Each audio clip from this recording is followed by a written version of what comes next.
let's try out the espresso first. Now we used the specific roaster recommended recipe on this, 19 grams of coffee, 40 grams total output and around a 28-second extraction. So I have used a set of scales on this throughout. It's well worth buying a set of scales if you haven't. They're around £6 on Amazon and places like that, so you don't even need to spend a fortune. Now the first smell that you get is a bit like opening a bottle of mulled wine. It really is as easy as that. I feel like I can already smell each of those tasting notes as you pour this coffee. And the room smells absolutely amazing.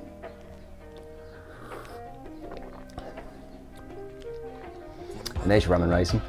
It's quite funny actually, because the rum and raisin in this is probably your predominant flavour, and it really does come through, especially on the perfect recipe like this one.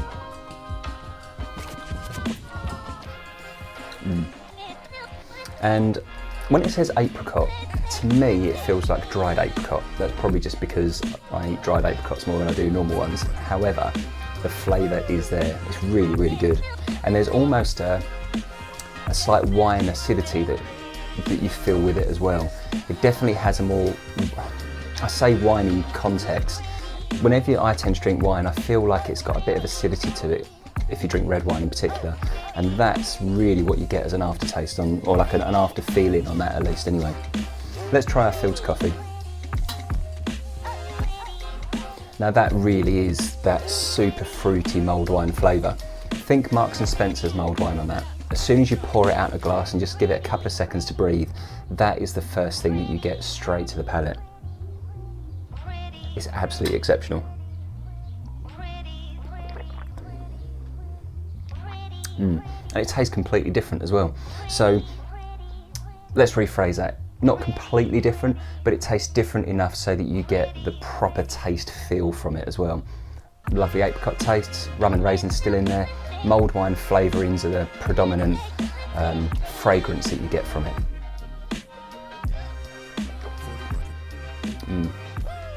And that is very smooth as well, very, very smooth.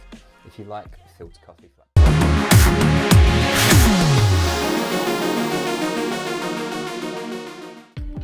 Okay, so I've actually made two coffees. Now the first one was the espresso. However, on the website, they do recommend a 15-gram dose for filter, all done in a V60.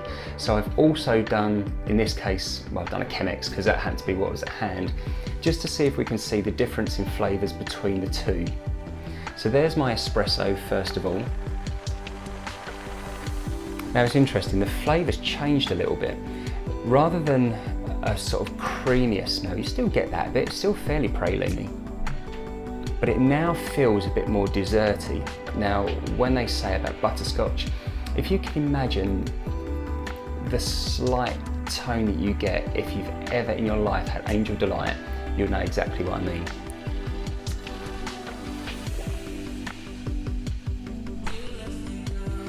And this is interesting, so you definitely get that lime feeling. There's a slight sharp acidity as it goes down, but it's a very full-bodied espresso, which I really like. Even if a coffee has been roasted for filter at times, I still like making an espresso with it just to compare it. But you do get a very luxurious espresso out of this. And certainly that hibiscus, well, now we know that almost tangy cranberry type of feeling is definitely there on the nose as well.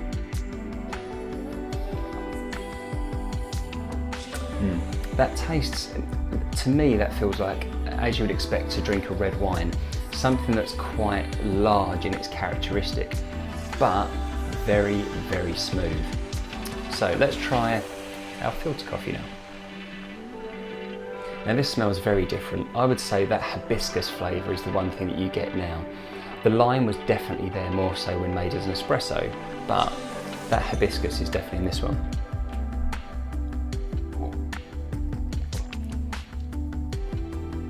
Okay, now it makes sense. This is very, very fruity, and I would say there's no creaminess anymore in it. It's not as heavy as it was in the espresso. You'd kind of expect that being a filter anyway, but there's certainly now a sense of soft fruit type of feelings and slight sharpness, again from that acidity of that lime flavour and that cranberry texture of the hibiscus. Now that I can imagine would also make an excellent cold brew coffee as well. Just having a slightly sweeter, definitely very aromatic coffee, but with more of a tea-like type of feel to it. A lot softer, a lot more delicate actually is probably the best way of looking at it. Loose leaf teas seem to have a much more delicate flavour profile, and that's what I get from this time round. But amazing coffee made both ways. If you're a purist and you prefer to stick to that filter process, then actually this is still going to be the best way. The guys at Ozone really know their stuff. So definitely give this one a try. If you've got a V60, give it a go in that.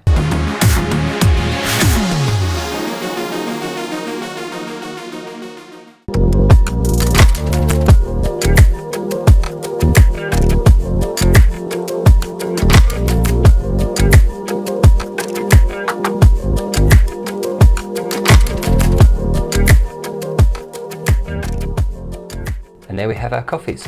So we have our Ethiopian Yirgacheffe, our Colombian Via Moreno. So let's try the Colombian one first.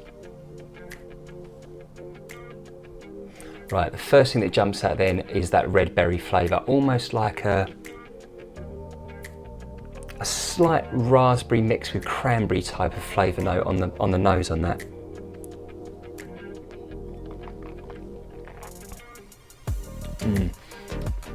Wonderful kind of smooth chocolate flavour, very caramel type of flavour I would say on that. In fact, caramel is probably that predominant smoothness rather than the chocolate. It feels fairly chocolatey, but if you think of a smooth caramel, that's definitely going to be the type of flavour that you're going to get on the back of the tongue. That's really, really good. I can imagine that as a filter coffee being absolutely on point as well. What about our Ethiopian Yirgacheffe? Remember, we had those chocolate flavours and those blueberry notes as well. So let's see what we actually get in the coffee itself. And the first thing that jumps out at you is a palette of fresh blueberries. It's really, really super tasty, super intoxicating. And it's lovely as well because you don't normally get that type of flavour note on a lot of the day-to-day coffees, or perhaps some of the other specialty coffees that you might try, but this particular region is super fruity. Let's see what we get from the taste.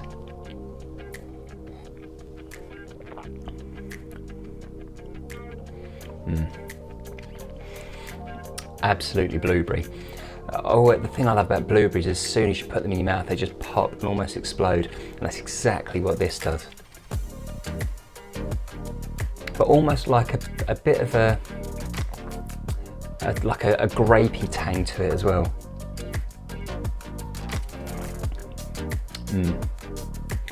Really good. It's so super smooth as well. It just goes down so easy.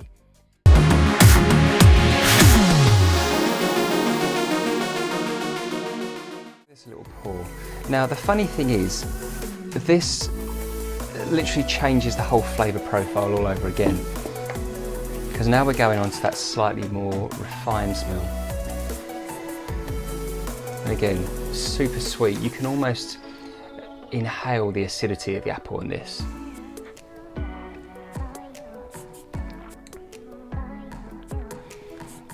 This is such a good coffee. It's so exciting to try this.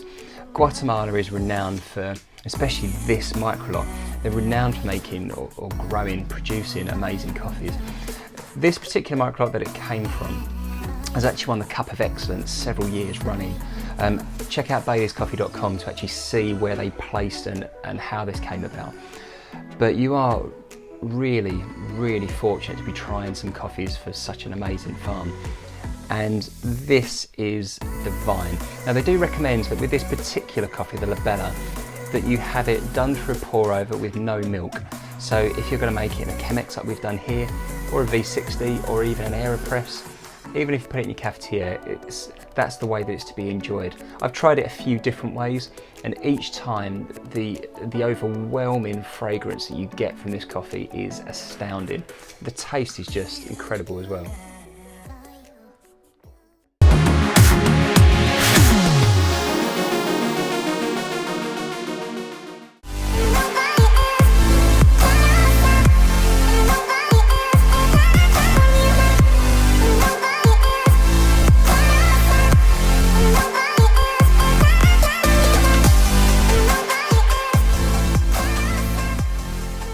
there is our espresso.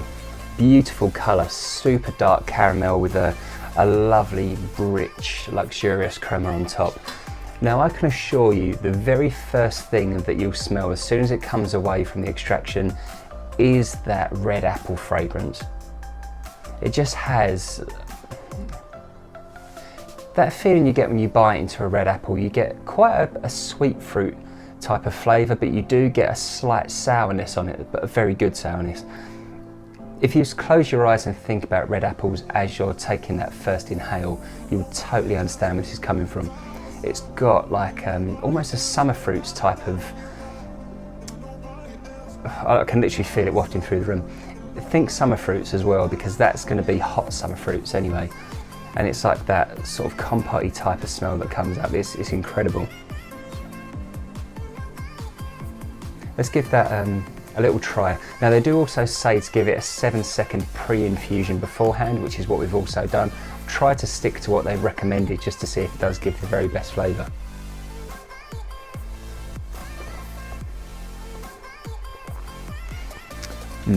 That is delicious. Now the first smell is that fruity red apple, sort of summer fruity, hot summer fruits type of smell. But as soon as you take that first mouthful, you get that caramelly molasses sort of feeling to it as well, with a little bit of red apple acidity at the end. Now, if some coffees you can get flavour notes on the back and you might struggle. I've certainly had that in the past where I haven't particularly been able to identify each of them, but I do genuinely feel with this one, they talk about almonds in there as well. It might be the smoothness or that slightly creamy texture of it going down for the almond, but certainly chocolate from the first smell of the bag, red apple from that first fragrance, and molasses being that first taste. It's absolutely gorgeous.